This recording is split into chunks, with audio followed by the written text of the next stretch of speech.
भगवती शिक्षक प्रशिक्षण महाविद्यालय के ऑनलाइन क्लासेस में आपका स्वागत है। मैं भावना खंडेलवाल बीए बीएड एवं बीएससी बीएड प्रथम सेमेस्टर के विषय बचपन और वृद्धि के प्रकरण मनोविज्ञान के संप्रदाय और उनका शिक्षा में योगदान भाग 2 आज प्रस्तुत करने वाली हूँ। मनोविज्ञान का हमारा नेक्स्ट संप्रदाय था मनोविश्लेषणवाद। मनोविज्ञान के संप्रदाय में मनोविश्लेषणवाद का जन्म 1900 ईस्वी में ऑस्ट्रिया में हुआ। इस संप्रदाय के जन्मदाता सिगमंड फ्रायड थे। फ्रायड के दो प्रमुख समर्थक एल्फ्रेड एडलर तथा कार्ल जी युंग थे। काफी समय तक ये फ्रायड व उसके मनोविश्लेषणवाद के समर्थक रहे, परंतु कालांतर में इनके विचारों में अंतर आ गया। दोनों ने अलग अलग विचारधारा व्यक्त की। एडलर की विचारधारा को व्यक्तिक मनोविज्ञान तथा जुंग की विचारधारा विश्लेषणात्मक मनोविज्ञान कहलाई। मनोविश्लेषणवाद की एक विशेषता यह है कि इसका विकास मनोविज्ञान से नहीं हुआ, बल्कि चिकित्सा शास्त्र से इसका उदय हुआ। फ्रायड एक चिकित्सक था। उसने पेरिस में शार्कों के साथ कुछ समय तक कार्य किया। शार्क सम्मोहन के माध्यम से हिस्टीरिया का इलाज करता था। फ्रायड ने देखा कि सम्मोहन अवस्था में व्यक्ति कुछ ऐसी घटनाएं बताता है या इच्छाएं व्यक्त करता है जिनको वह साधारण अवस्था में नहीं करता। फ्रायड ने अपने मित्र ब्रूयर के साथ वियना में कार्य प्रारंभ किया और यहीं पर उसने मनोविश्लेषणवादी विचारधारा दी। व्यक्तिक मनोविज्ञान। फ्रायड के कुछ विचारों से सहमत न होने के कारण एडलर ने एक पृथक विचारधारा को जन्म दिया। यह विचारधारा व्यक्तिक मनोविज्ञान कहलाई। यूं तो एडलर के समस्त विचार फ्रायड के समान थे, परंतु कुछ भिन्न विचार जो उसने व्यक्त किए वो इस प्रकार से थे, जैसे वर्तमान का कारण अतीत न होकर भविष्य है। उसके अनुमान व्यक्ति एक उद्देश्य निर्धारित करता है और वर्तमान में उसका व्यवहार ऐसा होता है कि भविष्य में उस उद्देश्य की प्राप्ति हो सके। जैसे विद्यार्थी आज इसलिए पढ़ता है कि कल वह परीक्षा में सफल हो सके।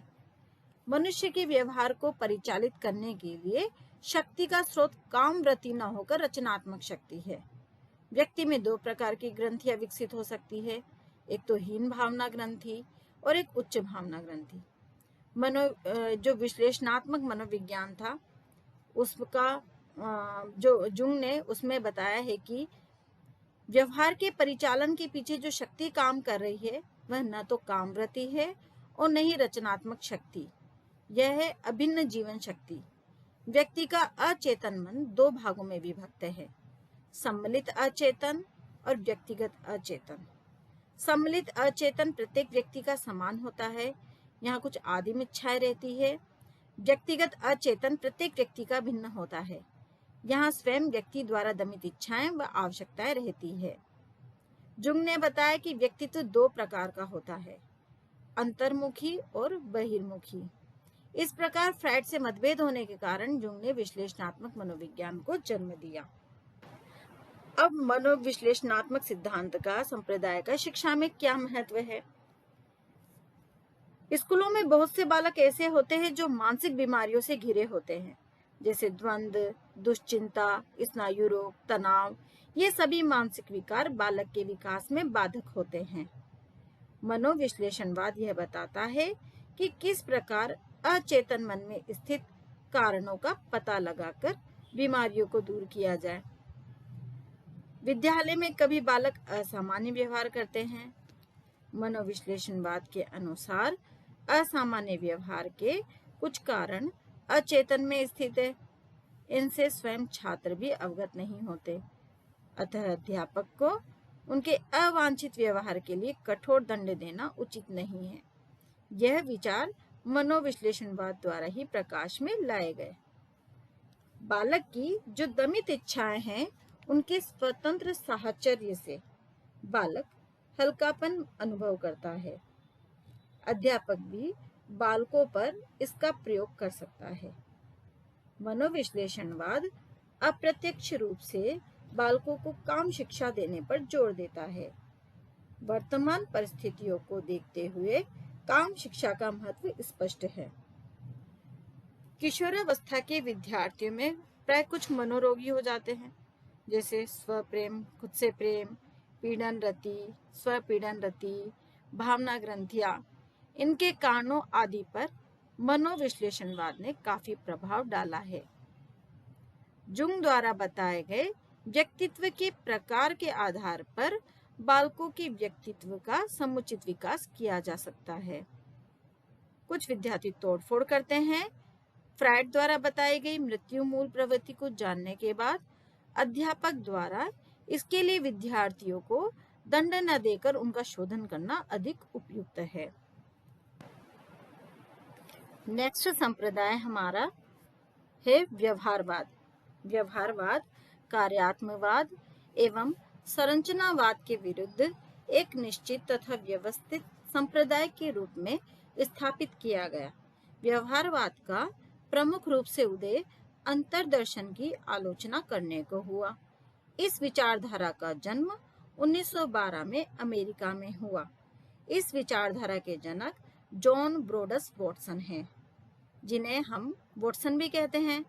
सुविधा के लिए व्यवहारवाद का अध्ययन दो भागों में किया जा सकता है। पहला है प्रारंभिक व्यवहारवाद और दूसरा है उत्तरकालीन व्यवहारवाद। प्रारंभिक व्यवहारवाद। वॉटसन के अतिरिक्त इन मनोवैज्ञानिकों के नाम प्रारंभिक व्यवहारवाद के अंतर्गत आते हैं, जिनमें एल्बर्ट पीबीज, मैक्स मेयर, वॉलर एस हंटर आदि है। प्रारंभिक व्यवहारवादियों की प्रमुख विचारधारा क्या थी? इन्होंने मनोविज्ञान की परिभाषा इस प्रकार दी है कि मनोविज्ञान चेतना का विज्ञान न होकर व्यवहार का विज्ञान है। इस संदर्भ में इसके दो मुख्य कार्य है। पहला तो है व्यवहार को समझकर उसके संबंध में भविष्यवाणी करना, और दूसरा है व्यवहार को नियंत्रित करना। व्यवहारवादियों के अनुसार मनोविज्ञान उन बातों का अध्ययन नहीं करता जो अस्पष्ट एवं अप्रत्यक्ष है, जैसे चेतना। यह केवल मूर्त का अध्ययन करता है, जैसे व्यवहार। मनोविज्ञान का क्षेत्र। इनके अनुसार मनोविज्ञान के क्षेत्र के अंदर मनुष्य एवं पशु दोनों का व्यवहार आता है। वॉटसन के अनुसार पशु व्यवहार के आधार पर मानव व्यवहार का अध्ययन करना चाहिए। इस प्रकार व्यवहारवादी पशु व्यवहार व मानव व्यवहार की खाई को पाटते हैं, इनके बीच के अंतर को कम करते हैं। वहीं वे मनोविज्ञान के क्षेत्र को अत्यंत विस्तृत बना देते हैं। मनोविज्ञान की अध्ययन विधियां। ये कहते हैं कि व्यवहारवादी केवल मूर्त पर विश्वास करते हैं। उन्होंने मनोविज्ञान को उत्तम अध्ययन विधि वस्तुनिष्ठ तथ्यों का अध्ययन माना है। अंतर्दर्शन विधि का इन्होंने पूर्णतः बहिष्कार किया है। फिर इनका संप्रत्यय क्या था? अभी तक मनोविज्ञान के अंतर्गत अध्ययन किए जाने वाले उन सभी संप्रत्ययों की व्यवहारवादियों ने अवहेलना कर दी जो अस्पष्ट व अमूर्त थे, जैसे संवेदना, प्रत्यक्षीकरण, स्मृति, संवेग आदि। इनके अनुसार दो मुख्य संप्रत्यय है जो इस प्रकार है: उत्तेजना और प्रतिक्रिया। इन्हीं के संबंधों से व्यक्ति के व्यवहार की रचना होती है। जैसे वॉटसन के अनुसार आंखों पर तेज प्रकाश पड़ना उत्तेजना है। इसके फलस्वरूप व्यक्ति की पुतलियां सिकुड़ जाती है, जो प्रतिक्रिया है। उत्तेजना 3 प्रकार की है: सुखद, दुखद और सामान्य। प्रतिक्रिया भी 3 प्रकार की है: अर्जित, आनुवांशिक, अंतर्मूर्त या बहिर्मूर्त, श्रवण संबंधी व गंध संबंधी। प्रयोग। व्यवहारवादियों के अनुसार मनोविज्ञान ऐसे वैज्ञानिक आधारों को प्रस्तुत करता है जिनसे व्यवहार पर नियंत्रण किया जा सकता है। दूसरे शब्दों में वांछित व्यवहार को उत्पन्न करने का मनोविज्ञान प्रयत्न करता है। मनोवैज्ञानिकों के अनुसार ये व्यवहारवादियों के अनुसार वातावरण बालक व मनुष्य में विकास का कारण है। उनके अनुसार वंशानुक्रम विकास का कारण नहीं है, अपितु बालक को जैसा वातावरण मिलेगा वह वैसा ही बन जाएगा। उत्तेजनाओं का समूह ही वातावरण है। व्यवहारवादियों ने वातावरण की परिभाषा पृथक परिमाणात्मक उत्तेजनाओं के द्वारा की है। व्यवहारवादियों ने व्यक्तित्व की परिभाषा भी भिन्न प्रकार दी है। उन्होंने कहा है कि व्यक्तित्व जो होता है मनुष्य के समस्त व्यवहारों का योग होता है। वे इस व्यक्तित्व को अस्थिर व परिवर्तनशील मानते हैं। कोई भी व्यक्ति जीवन पर्यंत एक समान नहीं रह सकता, वे बदलते रहते हैं, परंतु परिवर्तन इतने धीरे धीरे व सतत होते हैं कि पता ही नहीं चलता है। इसलिए व्यक्ति का व्यक्तित्व सतत परिवर्तनशील है। अधिगम, इनके अनुसार सीखना दो संबंधों के फलस्वरूप है। ये संबंध है उत्तेजना और प्रतिक्रिया। ये साहचर्य के सिद्धांतों में से बारंबारता व नवीनता को सर्वोत्तम समझते हैं और कहते हैं कि सीखने की प्रक्रिया पर इन दोनों का प्रभाव पड़ता है। व्यवहारवादियों ने सीखने के महत्वपूर्ण सिद्धांत दिए हैं, जिनमें उत्तेजना और प्रतिक्रिया के बीच संबंध पर बल दिया है, जो है थोर्नडाइक का प्रयत्न व भूल का सिद्धांत, पावलोव का संबंध प्रत्यावर्तन का सिद्धांत।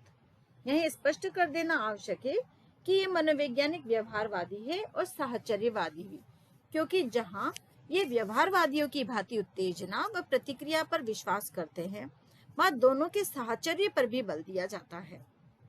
दूसरी आती है हमारी उत्तरकालीन व्यवहारवादी विचारधारा। बर्लिनी ने उत्तरकालीन व्यवहारवादियों, जिन्हें नव व्यवहारवादी भी कहते हैं, इनको दो भागों में बांटा है। एक तो प्रथम पीढ़ी के और दूसरा द्वितीय पीढ़ी के।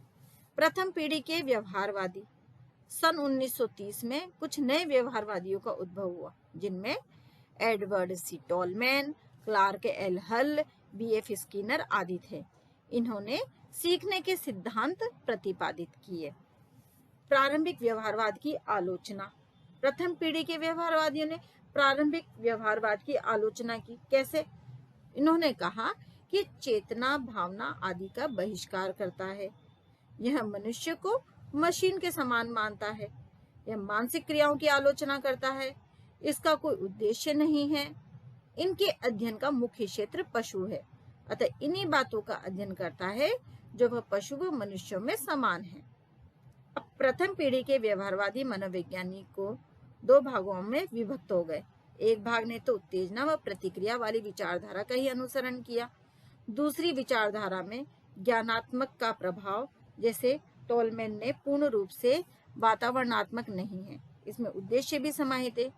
उद्देश्य व्यक्ति के अंदर बनते हैं, अतः व्यक्ति के व्यवहार का अध्ययन करते समय उत्तेजना प्रतिक्रिया के साथ साथ जीव का भी अध्ययन होना चाहिए, क्योंकि वातावरण में उत्पन्न उत्तेजना जीव से टकराती है, जिससे जीव में आंतरिक परिवर्तन उद्देश्यों के अनुसार होते हैं। तब वह प्रतिक्रिया करता है, अर्थात उत्तेजना, जीव, प्रतिक्रिया। इस प्रकार टॉलमैन ने वाटसन द्वारा बताए गए सूत्र एसआर के मध्य ओ ऑर्गेनिज्म को रखा। टॉलमैन वाटसन के द्वारा वातावरण पर दिए गए अत्यधिक महत्व को स्वीकार नहीं करता। उनके अनुसार व्यक्ति का व्यवहार दो भागों से प्रभावित होता है। पहला, परिस्थिति जो वातावरण में रहती है, और दूसरा पूर्ववर्ती चर। पूर्ववर्ती चर के अंतर्गत तीन बातें आती है: वंशानुक्रम, आयु और पूर्व अनुभव। अब द्वितीय पीढ़ी के व्यवहारवादी, ये प्रथम पीढ़ी की विचारधारा से ही निकले। इन्होंने जो नवीन विचार दिए वह है, इन्होंने कहा कि उद्देश्य के प्रति गुरुत्वाकर्षण की साइबरनेटिक धारणा, जो कि ऋणात्मक प्रतिपुष्टि तथा विचलन के सुधार द्वारा होती है। सूचना सिद्धांत का संबोध किया। परिकलन उत्तेजनाओं द्वारा बनाए गए मॉडल, उसका इन्होंने जो है प्रतिपादन किया। बालक के प्रत्यक्षीकरण बौद्धिक विकास पर पियाजे के विचार, उनका समर्थन किया। अनुकूलन एवं जटिल बौद्धिक प्रक्रियाओं पर सभी मनोवैज्ञानिकों के अनुसंधान। इस प्रकार व्यवहारवाद आज भी मनोविज्ञान की एक अत्यंत महत्वपूर्ण विचारधारा है। व्यवहारवादी विचारधारा शिक्षा में महत्व क्या है? व्यवहारवाद ने शिक्षा शास्त्रियों को बालक के व्यवहार का अध्ययन करने की ओर प्रेरित किया।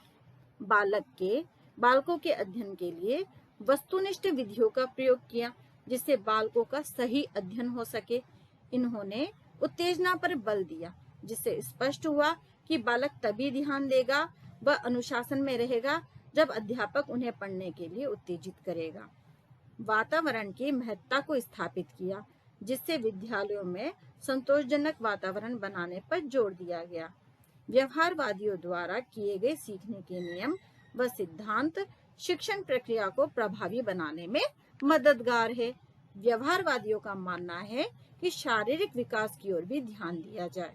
नई पीढ़ी के व्यवहारवादियों द्वारा प्रत्यक्षीकरण एवं बौद्धिक विकास पर अध्ययन करके बालकों के विकास का प्रयत्न किया गया। इस प्रकार आज हमने मनोविज्ञान के मनोविश्लेषणात्मक व व्यवहारवाद संप्रदाय को पढ़ा। मुझे आशा है कि आज की कक्षा आपको बहुत अच्छे से समझ में आई होगी। इसी के साथ धन्यवाद।